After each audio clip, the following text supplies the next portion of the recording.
All right, we're back out in the shop today. I just kind of wanted to go over how I use perspective mode on my live scope unit while I'm on my kayak. I've noticed there's not a lot of information on any of it. And even when I was looking up how to try to do it initially, there was nothing out there. I was YouTube, internet, whatever. Kind of like the Hoovers say, we're kayakers living in a bass boat world. It's not really designed for this. So I'm going to give you kind of an idea of how I laid it out, and it works really well. I haven't had any issues with it. I did get some footage today to kind of show you how it works and stuff like that, some live footage. It's not on the best lake ever, but it'll give you a general idea of how it's done and how well it does work on a kayak. I'm running two different mounts. You do have to unscrew your transducer and move it, but they do make a lot of mounts that'll pivot and flip and do this and that. I don't necessarily like that. Most of the time I'm all for versatility. I'll shoot you straight. I don't use perspective mode a lot. I'm just kind of trying to get into it. I'm really good with forward facing. I'm pretty new to perspective mode, but it's another tool in the belt to help you get on fish faster. And so I kind of wanted to get more information, get better with it, kind of try to figure it out and try to catch fish and locate fish with it. I messed with it a little bit. I'll probably get out more tomorrow and do it more, but I feel like it was something I wasn't utilizing that is easy enough just to mount on. So my live scope mount is a 0-degree mount because it's on this pole. This is a Railblaza setup. I've already done a full video on that if you go back, so we're not going to get into that. But it's a 0-degree mount, so it shoots straight out. It doesn't pitch to go over the trolling motor. But I use the factory perspective mode mount because I need a slight downward angle so it shines across everything. I can't just shoot straight out, otherwise it'll shine across nothing. It's got to be pitched down just a little bit. So my Garmin actually came with a factory mount. So what I'll do is I will unscrew my transducer while I'm out on the water if I'm going to use it. It's not as crazy as you think it is to do. You just pop it out, switch it to that lower perspective mode mount.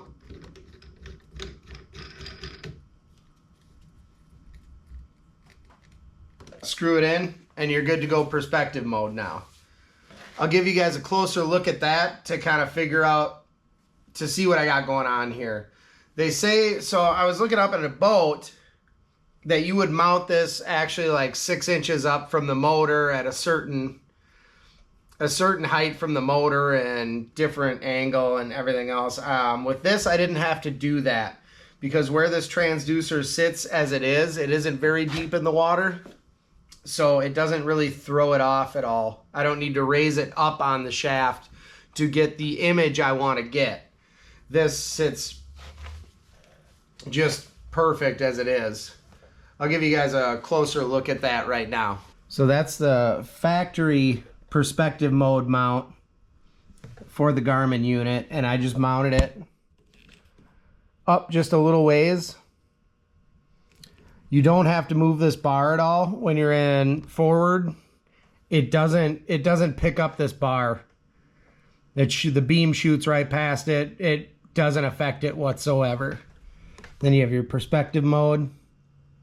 So I'll give you a look, and just so to prove that this L bracket doesn't get picked up on the forward facing sonar at all, I'll give you a look at that real quick.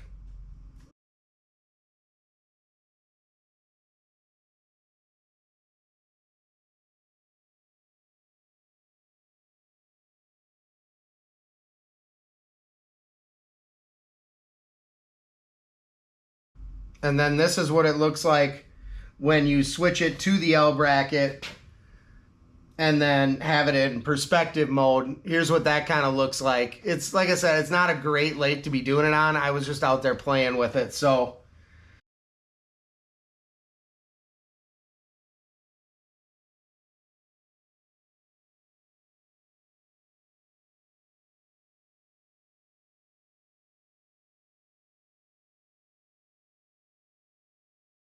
It's not a great lake to be doing it on, but I just kind of, to give you a general idea of how it looks, this is a super weedy, submerged, kind of choked out lake. It's not ideal for this situation. Any sort of forward facing or live sonar. This lake is not super ideal for any of it. I was just out there playing. It's only a couple minutes from my house, so I didn't have to drive hours to figure out that this didn't work, because it did work. It worked great.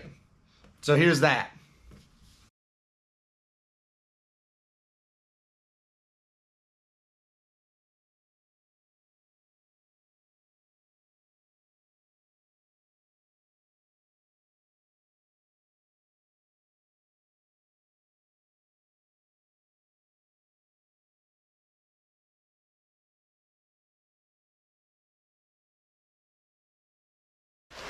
I didn't like the mounts that pivoted and swiveled all over, because I was afraid I wasn't going to be able to get it in the exact same spot every time, whether that's forward or perspective.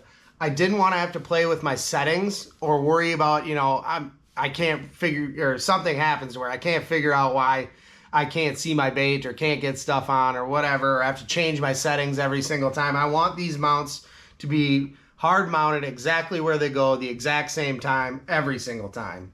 So that's why I opted to hard mount like this instead of giving a pivoting mount. Worked pretty well. I'll try to get a fish catch on there. Maybe I will, maybe I won't. We'll see. Otherwise, that's about all. Nothing too fancy. This is on a rail blaze mount. It kicks up and kicks down really easily. There's a whole video on that if you want to go back and look at that. I'll try to get some fish catches on forward facing. I just finally figured out how to video on my phone, my actual screen itself. So the next time I go out, I'll try to get a couple of fish catches on forward facing sonar and add that into a video. I really want to give a shout out to my subscribers. You guys have been showing up for me lately. I appreciate that 100%. If you're not subscribed, get subscribed. It's free.